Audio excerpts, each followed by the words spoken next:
Our interview this morning is with George E. Gatchell. George W. Gatchell. George W. George, you have to correct your. No, Okay. that was typist. Okay. Typist made George, it there. George W. Gatchell. George was born in Cass County, Minnesota in July of 1921. He served in the United States Army and the United States Air Force from June of 1942 until August of 1971. His highest rank attained was Lieutenant Colonel, 05. This interview is conducted at Crowley, Texas on Friday, May the 10th. Thank you. 2013. My name is Dale Dexheimer. Also in the room is Milton Gibson as our videographer. Neither of us are related to George. This interview is conducted for the Veterans History Project, the Library of Congress in Washington, and also Operation Remember in Burleson, Texas. And with that little intro, George, you can now tell us about your time in the U.S. military. Well, as you mentioned, I was born and raised on the farm, and this old country boy graduated from high school in 41 after missing a couple of years, and it was in the fall of 41. He was busy running his traps and trying to catch the furs when December 7th came along, and we heard the terrible news of Hawaii being bombed by the Japanese. It didn't take long. I knew that they wanted young men to volunteer. If they didn't volunteer, they would be asked to come in. So along in June, this old farm boy just headed for the nearest recruiting station of Fort Snelling, Minnesota, outside of Minneapolis, Minnesota, and enlisted. A few days later, I found myself in Camp Rucker near Dothan, Alabama, in the infantry. I had wanted to get in the Army Air Corps, but this was what they gave me. So I took my infantry training, did my best. I was working with a 60 millimeter mortar squad. I earned my 3 stripes in about 3 months and was selected, as were several others, to go on cadre to help train a newly activated 87th Division, the Acorn Division over in Camp McCain, Mississippi. So we went there in November, I think it was, November of 42. And while waiting for the new troop members to come in and be indoctrinated and begin their training, we had some time, and just the cadre staff went on maneuvers down along the Sabine River for about a week. And this southern climate proposed to be so warm, I nearly froze to death in those cold, wet weather. Anyway, we got back and started training the new troops as they came in. And along about June of 43, they lowered the requirements where I no longer had to have college to get into the U.S. Army Air Corps. I could take the GED test, and if I passed it and their physical, I was in, which I did and succeeded. Well, I was selected then to go on down to Biloxi, Mississippi to get basic training.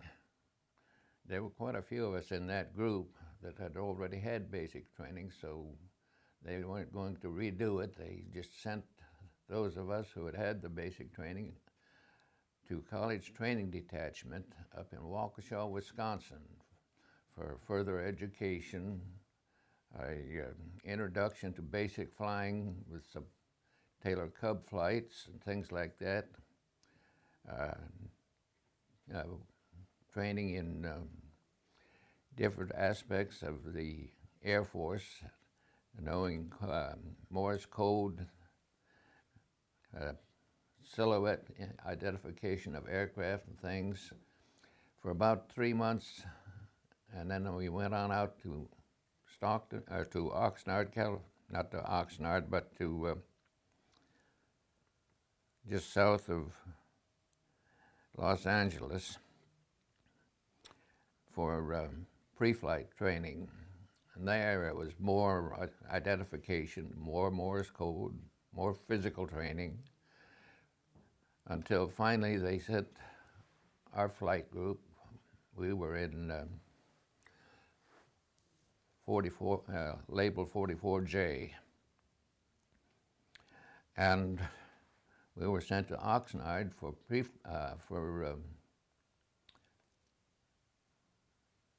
primary flight training. And steermen, many of them went to other places for the single wing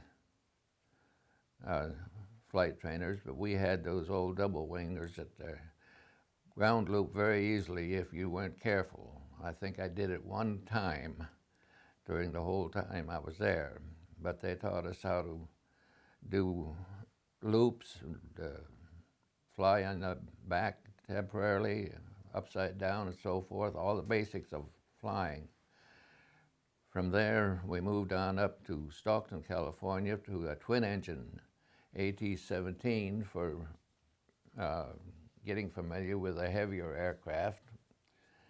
And it was there at Stockton where I married my first wife, and she was with me in that while I continued the training there. My next stop was La Junta, Colorado, and we were one of the first classes to fly the B-25 in advanced training.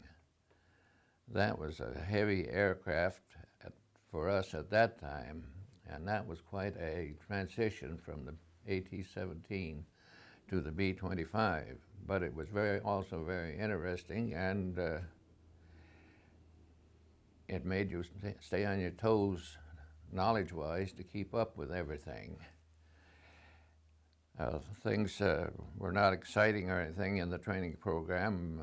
The only thing I remember about one time was a little hairy there in La Junta when we was flying 25s. We had a group of Chinese who were also taking training there. We had twin runways, and I was coming in one night for a landing, practicing night landings, and this 25 came in under me and got out ahead of me on the landing pattern, and I heard this Chinese conversation going on, and that kind of startled me. So all I could do was switch to the other runway real quick, let the tower know what was happening, and go ahead and land on the other runway, or else he'd tell me to go around, but everything worked out okay. From there, I went to Hobbs, New Mexico. I graduated there in December of '44 as a second lieutenant, and was assigned to Hobbs Air Force Base in Hobbs, New Mexico for B-17s. I went through 17 training, all of the transition requirements, flight techniques, things such as that. It was along in the spring of the year. I was just about ready to go over to England as a qualified 17 pilot to be a replacement for bombing crews over there, when the war was so close to being over there in the European theater that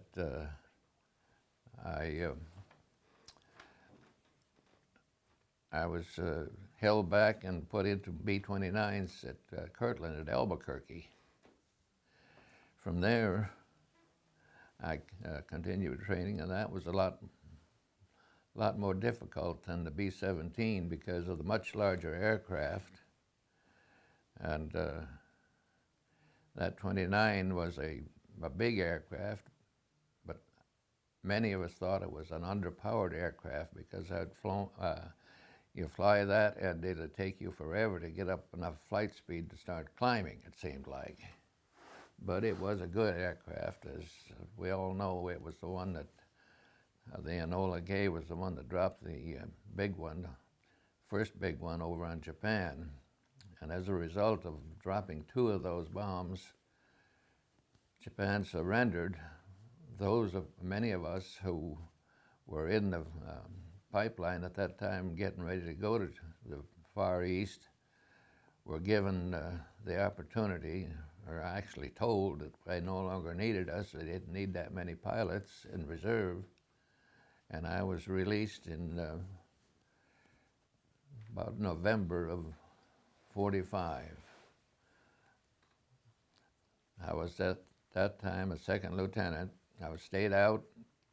Stayed in the reserves and was called back in June of '53 as a first lieutenant, and went back into a training program and put into B-50s, which is nothing more than a B-29 with a souped-up engine, so to speak. At least he didn't have to fly 10 miles out across flat country to get flying speed to start climbing. I had my own, I graduated from co-pilot to first pilot, had my own crew, but it seems like all they wanted to do was make a paper crew on paper. So I took my standboard flight and everything, did all the qualifications, and then they disbanded my crew. I was put into a slot for where I did a lot of record keeping as a records specialist until we transitioned into B-47s. That was another big transition, because from a 4-engine prop job to a 4-engine jet job is a big change. It was a beautiful bird to fly. I went up to McConnell Air Force Base in Wichita, Kansas, picked up an aircraft commander, Lieutenant Colonel Couts, and we flew together up there to become familiar with the aircraft. And then when we finished our training there at McConnell, we went back to Roswell, and we started receiving 47s in there to go ahead and complete training. So it was a pretty good deal. He was quite a bit shorter than I was, and we had a pretty good flight team with him in the front seat. It was rather amusing sometimes. We did have refueling flights quite often. Our graduation flight of combat readiness with the B-47 was a long flight, about 15 hours, taking off from Roswell up across the western states, clear up into Alaska, doing a bomb run up there, coming back down across the western states, refueling, and coming home. It was about 15 hours. The amusing thing later on is some of those refuelings. Couts, the aircraft commander, would get into position behind the tanker, which at that time were C-97s. He'd get it in position and say, "You've got the throttles," and I'd have to keep the engines at the right speed to keep the aircraft at the right speed to stay in there on that long, slim spout of refueling, because he wasn't. He was so busy flying it that he couldn't handle both of them. So we made a pretty good team. We transferred. Well, before we transferred to Pease Air Force Base, I was sent on special duty to Incirlik Air Force Base in Turkey, where I assumed part of the responsibilities of the command post there. And each time that Russia would send up a satellite or a weapon, a bombing type weapon, we'd send out a special equipped B-47 especially equipped with electronic gear, to monitor those launches and get as much information as possible. Then after we got the information, one of us from the command post would take it and ferry it to England, to Lakenheath, to turn it over for evaluation of all the information that was selected on that rocket launch. After about 6 months, I was sent back then to Carswell, that was Carswell, and the B-509th, and then just in time to transfer to Pease Air Force Base in New Hampshire. And we spent several years there. I was on a B-47 crew for some time, and I forget what year it was, but they sent me to nuclear weapons school in Wichita, Kansas. And after that training, I became the wing weapons officer for nuclear and conventional weapons, briefing and maintaining the capability of the crews on their procedures to use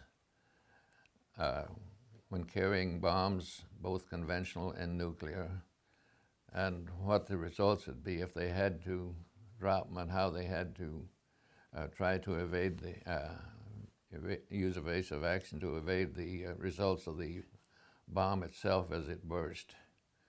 So I spent the rest of my time as a nuclear weapons officer, flying various aircraft in support of my flying capabilities. From Pease Air Force Base, as the wing weapons officer, I was transferred to Barksdale Air Force Base as the SAC Combat Evaluation Group weapons officer. The evaluation group is a special group of pilots and aircrew men that go out to the various SAC bases and test the capabilities of a select number of crews at each station that SAC has 47s or 52s or whatever at. I was responsible for making up the weapons exams that the crew members had to take, and in general just monitor the weapons situation. I made several trips from Barksdale out here to Carswell to confer with we'd all get together out here as a weapons group and go over the manuals that we had and see if there was any changes to be made, any improvements that we could make, and things like that with these wing weapons conferences. And from Barksdale, then I went to Guam for 2 years as the in-place weapons officer over there. That was during Vietnam, and I would get the occasional flight in a 52 over the mainland of Vietnam just to observe the crew members on their operations with the regular bombs, how they were reacting, and periodically I would also fly a 97 taking a crew into Vietnam and drop them off for a week, go back a week later and pick them up. That was my only involvement in getting in country, but we kept monitoring it, of course, all the time with the crews, 52 crews that were doing the bombing. From there, I was sent back here to Carswell in January of '69. That concluded a 2-year stint in Guam. I was the wing weapons officer here, and that was in '69. In fall of '69, the 7th Bomb Wing went to Okinawa to be in place and do some more bombing on Vietnam, and I was sent along as the wing weapons officer to Okinawa. let's see, and I think it was in December, no, November. My wife had a heart attack. They sent me home, and I stayed home until the wing came back, and then in 71, I retired as a lieutenant colonel after 29 years of reserve and active duty.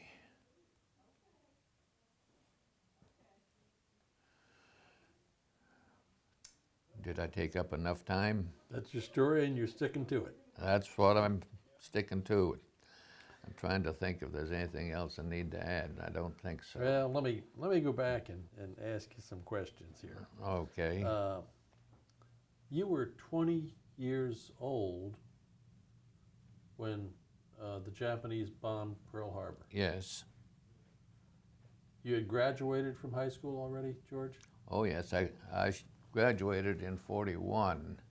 I should have graduated in 39, but I missed 2 years because being a farm boy, I had to work on the farm sometimes. It interfered with going to high school and things. One year, we were so far from a high school, when I was young enough, my parents would not let me board in town and go to high school.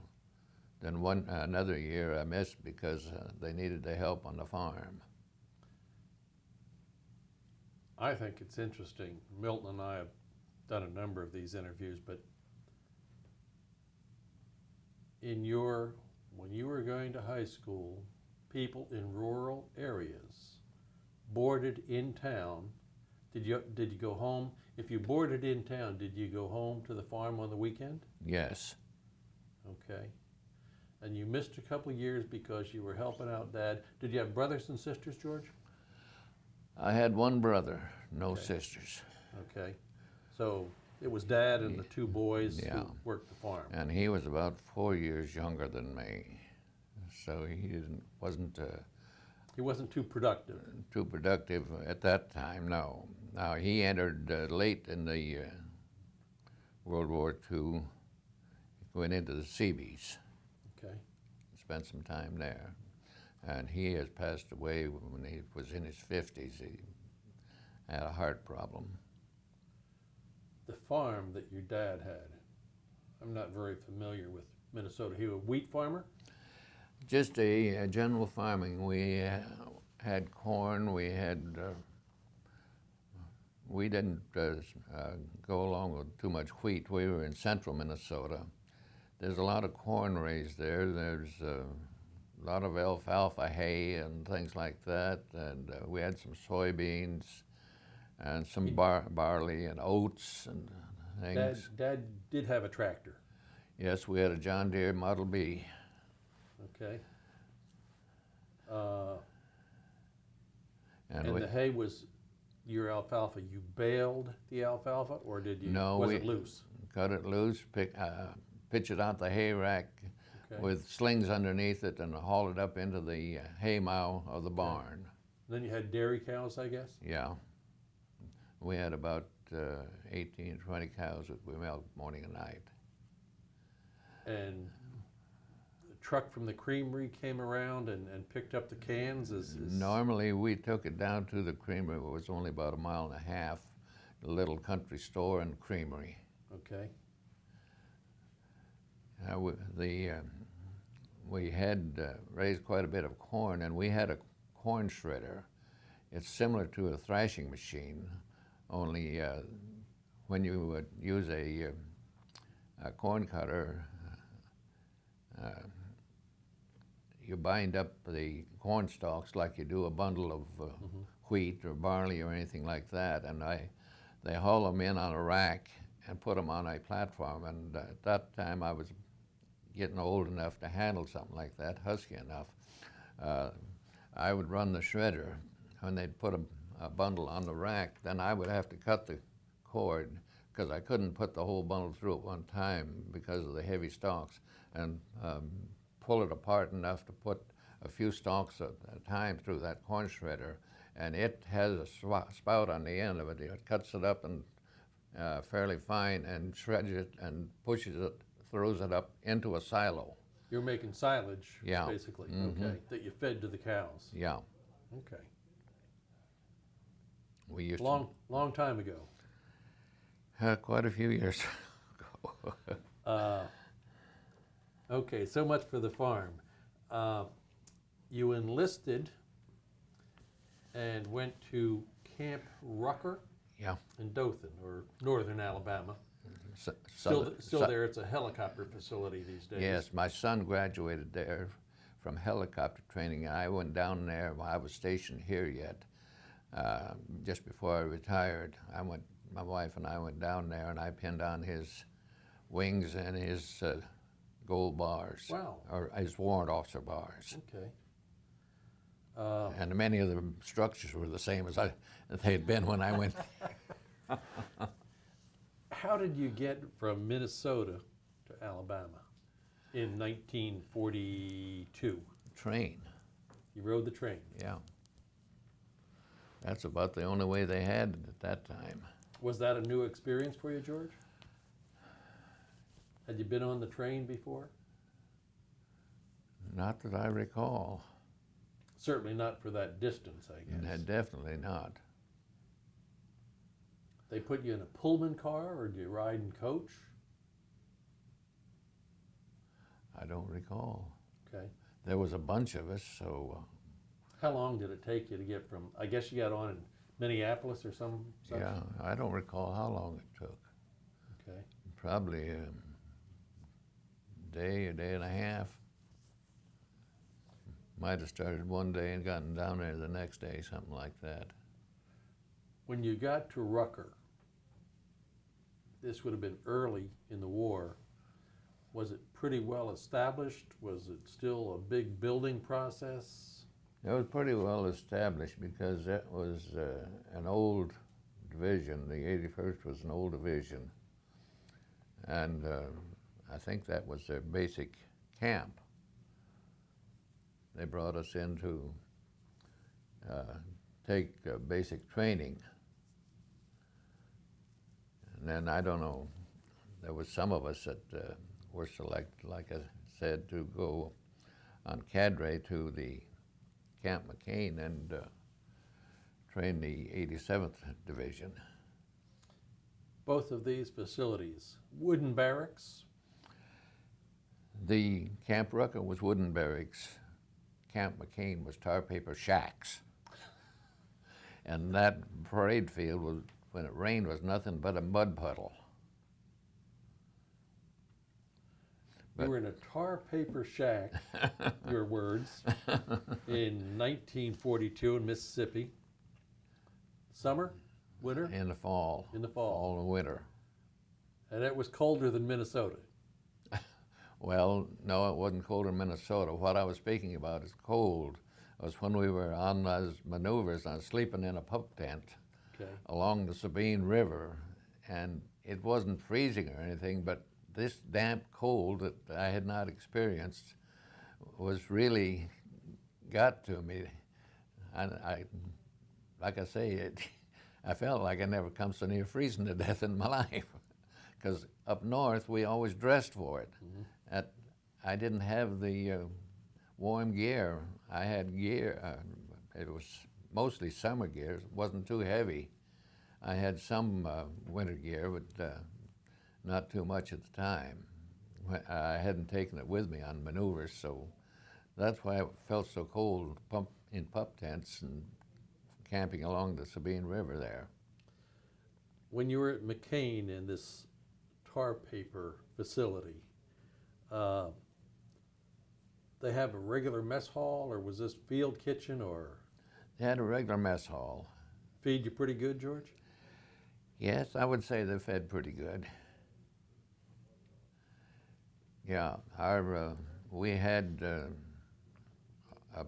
what we called a barracks for each platoon. We had 4 platoons in the company. We were in F Company of the 347th Regiment, and I was in the Special Weapons Company, which was the 60mm mortar and the air-cooled light machine guns. And the other 3 barracks were the rifle platoons. There was a platoon in each barrack, and the barracks were, 25 feet wide, something like that, 25, 30 feet wide, and 50, 60 feet long. They had cots about 4 feet apart on each side, and your foot lockers up there between the cots on either side and things, where you had to keep everything properly positioned and things like that, because someone might come around and inspect your quarters at any time. And then they had a separate facility as the dining hall. You have a, I guess, a big pot-bellied stove in there for heat, or? Yeah, that was about it. And they had a separate facility for a latrine, but it was all open, half a dozen showers, no partitions or anything. No partitions. In late '43, some of the requirements were changed. You got to go over to the Army Air Corps. Yes. At two different parts of your training, I heard you say, well, you had silhouette recognition, you had Morse code training. You still remember any of the Morse? No. No? That's long gone? It's long gone, because once I was recalled, the electronic field had developed to a point where we did not need it. Everyone took Morse back then?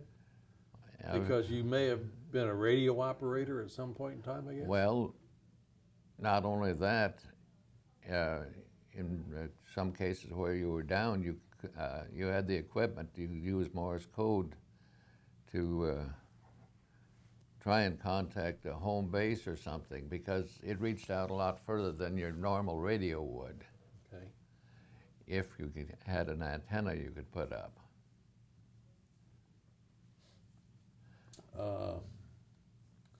But it was a standard means of communication in some cases. You went to B-25s, which was a big step, Yes. and then I would imagine the 17 and the B-17s, B-29s, another big step in both cases. Mm-hmm. But I think the biggest step was from that twin-engine AT-17 to the B-25, because that was a big, that was a bomber. That was what Doolittle used for the Japanese raid. Mm-hmm. And for us to fly that in advanced training was quite an accomplishment. So. I think there are a number of B-25s. I think there's one that shows up over at Meacham every once in a while. Do you ever go back and? No, I haven't. I don't get around much anymore at my age. Okay, sir. In 1953, you're called back. You go into B-47s. No, I went into B-50s. Okay. 50s, and then transitioned into 47s. Okay, sir. Let's see, 53, transitioned into 47s, 53. Let's see. I can't be sure. I'd have to go look in my records, see when I started getting. I've got my flight records and everything at home. See what. When I started getting B-47 time. The B-29 and the 50 were both pressurized, right? Yes. Okay, and certainly the 47 was pressurized. Yes. How many crew members on a 47? Three. Three? Which would have been? Pilot, co-pilot, navigator. Okay. You all sat up front? Yep. Let me back up there a second. You say pressurized. No, 29, the 50, nor the 47 were pressurized. Okay. The 52 was not pressurized. Okay. None of the military aircraft that I know of are pressurized.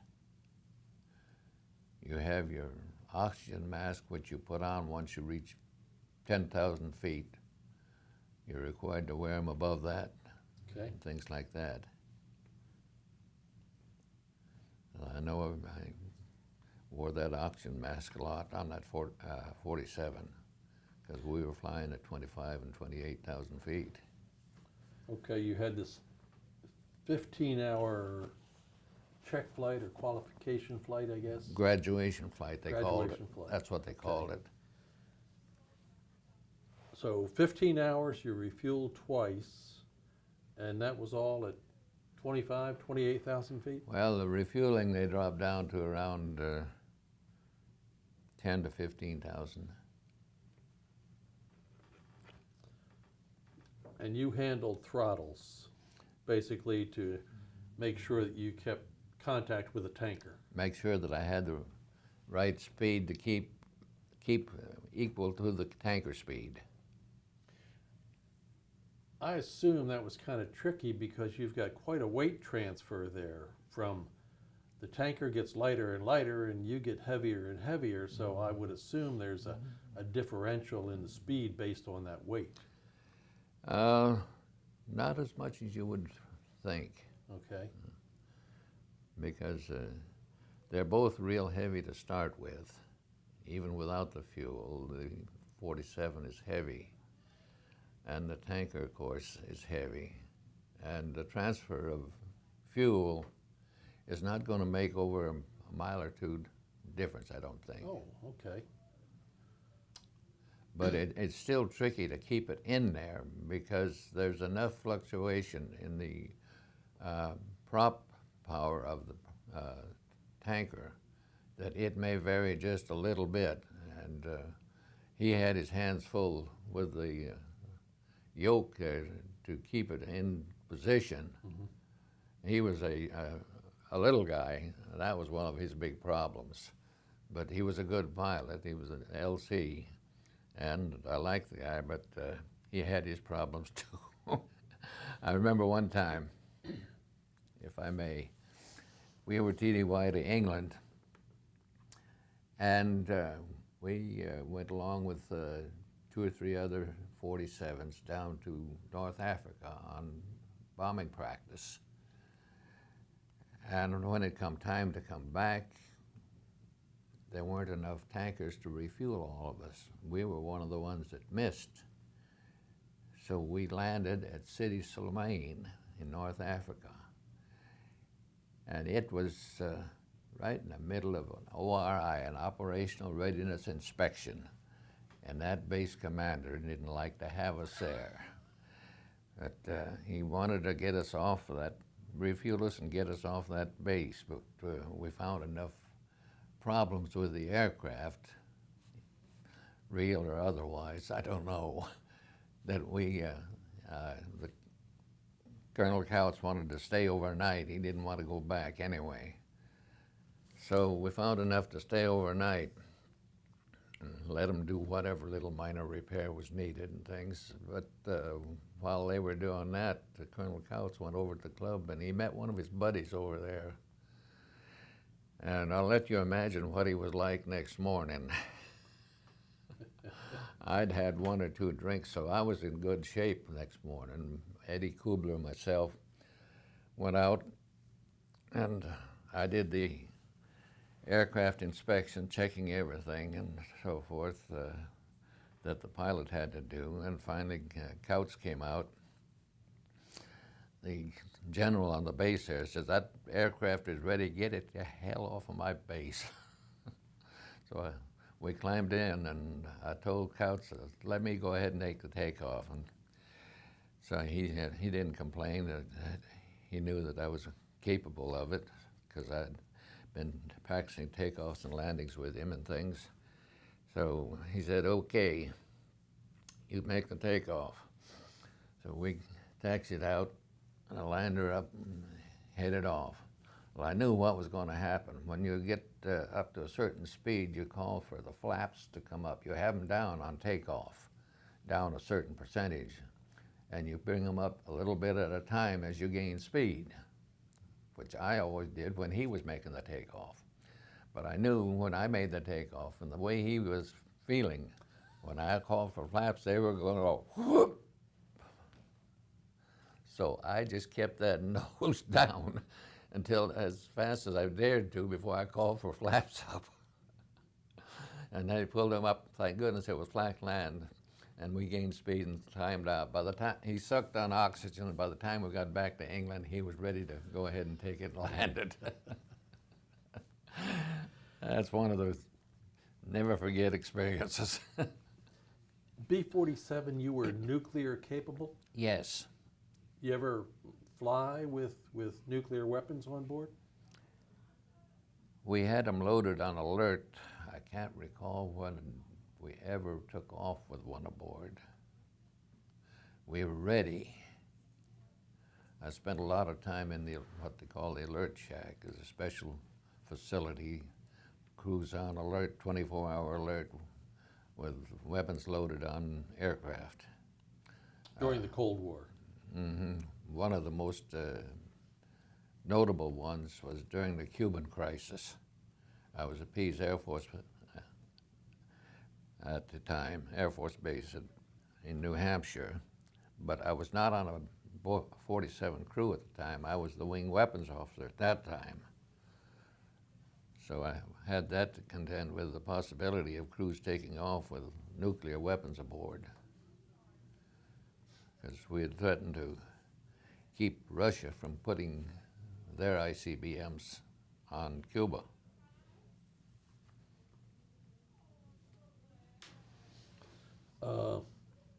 Let me ask you one last thing here, George. You recently took the honor flight. Yes. Tell us about the honor flight. What is it, and your experience, sir? The honor flight is a group.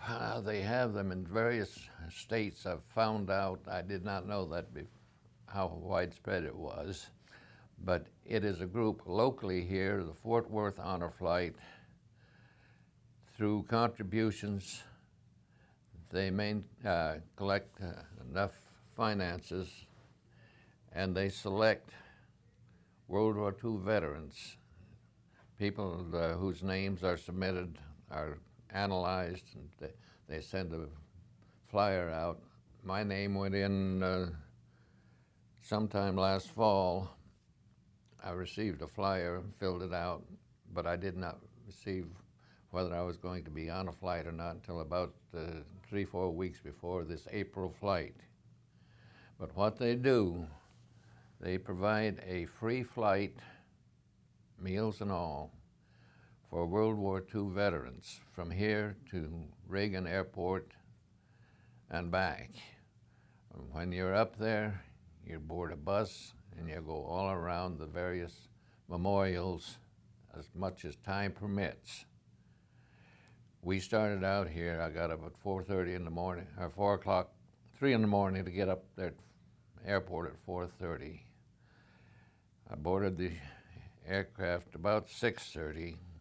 We got to Reagan Airport about 10 o'clock, boarded the bus, and was out to the World War II Memorial by about 10:30. We spent about an hour and a half there. They gave us our breakfast on the plane, and while we were there at near the end of our strolling around, observing everything, and at the World War II Memorial, we had a lunch there. And during our strolling around, of course, everybody was taking pictures. This is a big, round, oval area with tall spires spaced apart, around about 90% of it.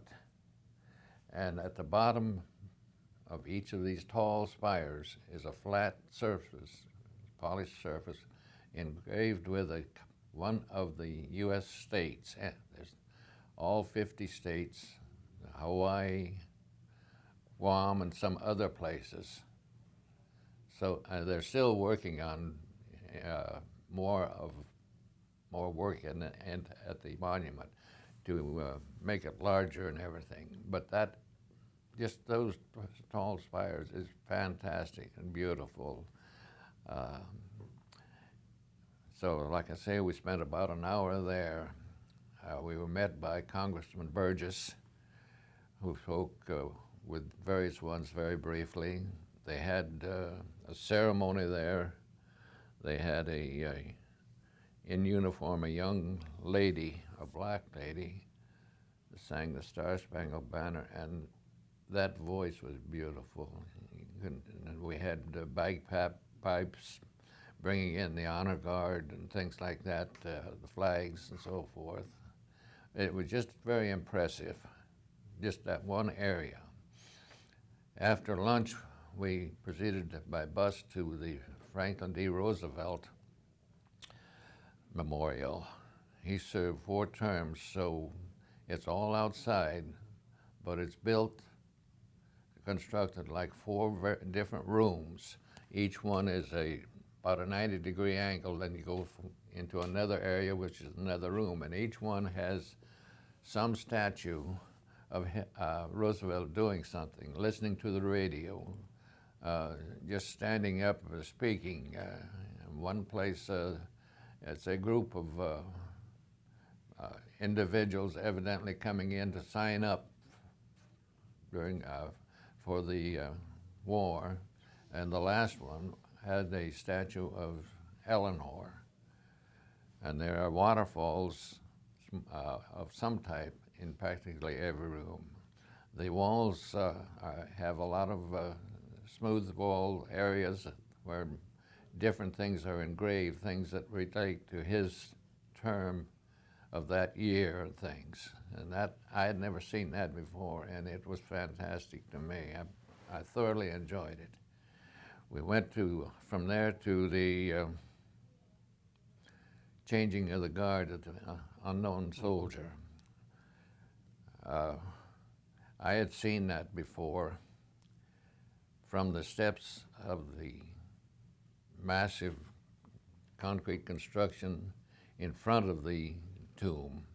But this time, since my guardian would push me around in a wheelchair, I could not have walked any of that stuff. So I was in a wheelchair, thank goodness, and the guardian pushed me around. And we were able to come around behind where the tomb is. The tomb was to my right here. I was about even with it. There was a chain link fence, and I could get a lot better view of what the unknown soldier, what the guard was doing in his walking. He walks back and forth. They change him every half hour. And he walks back and forth on what looks like a black strip of matting about 30 inches wide. And he makes exactly 21 steps each way. When he comes to the end, he clicks his heels, makes a left turn, clicks them, makes another left turn and clicks them, changes from right shoulder to left shoulder arms, walks back to the other end and does just the reverse. And while we were there, they had the changing of the guard, and I won't go into trying to describe that because I'm not sure I can remember exactly, but we were also lucky enough, or fortunate enough, that they were changing a wreath at that time, so we saw the changing of the wreath. From there, we went to the Iwo Jima Memorial, where the raising of the flag, all the Marines are honored with that memorial. And of course, I've got pictures at home now, but I took a lot of, my guardian used my camera and took a lot of pictures, putting me into the picture.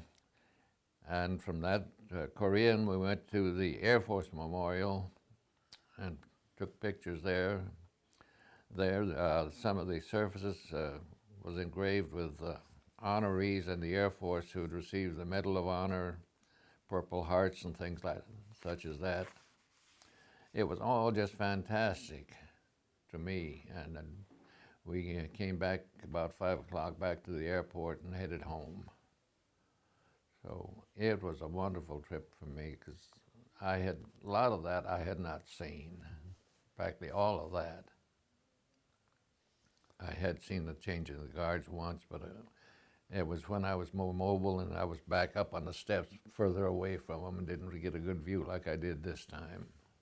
Well, after 29 years of service, it would seem appropriate, George, that you get some reward out of it. And certainly that honor flight is part of that reward. Well, I feel that all of these World War II veterans, if they have the opportunity, it is wonderful for them.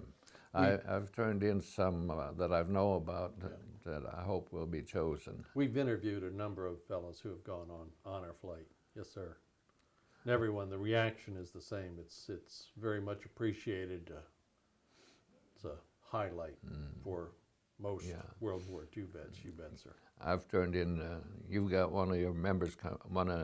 I think he's the next one, Gene Fitter. I've turned in his name. He's got an application in, so he may be selected for this fall's flight. You bet. And he said he had turned in, I think it was his brother, and told him that I had submitted him. So that's two of them. And I've got another one. My dentist has an uncle, 94-year-old uncle, a World War II veteran who's still quite active, and I'm going to turn his name in. George, we certainly appreciate your taking the time this morning. We appreciate your time in the service, sir.